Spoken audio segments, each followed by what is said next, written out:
In today's video, I'm going to teach you how to add or remove members in Microsoft Teams. Whether you're looking to expand your team or make some quick changes to your current setup, these steps will guide you through the process. So let's dive straight into it. To begin, you'll need to sign into Microsoft Teams.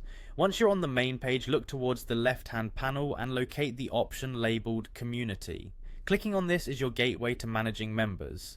Now that you're in the community section, you'll want to move to the invite people button. You can usually find it prominently displayed, ready for you to bring new members on board. By clicking on it, you initiate the process to invite new people into your team.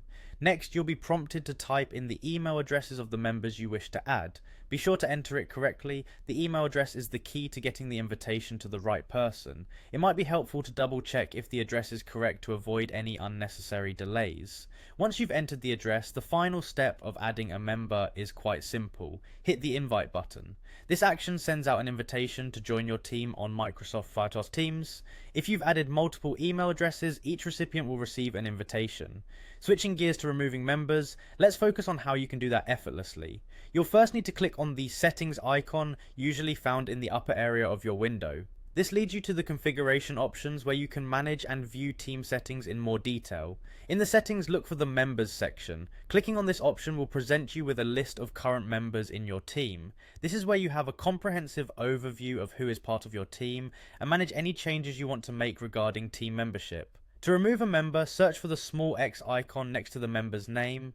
Clicking this icon will prompt an action to remove that member from your team. It's a straightforward way to keep your team list up to date. And there you have it, you've successfully learned how to both add and remove members in Microsoft Teams. These actions help maintain an efficient and up-to-date team environment, ensuring that the right people always have access to the group's resources and communication channels. With these clear instructions, managing your team members will no longer be a daunting task.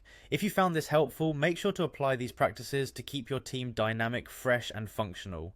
Thanks for watching, and I look forward to guiding you through more tutorials next time.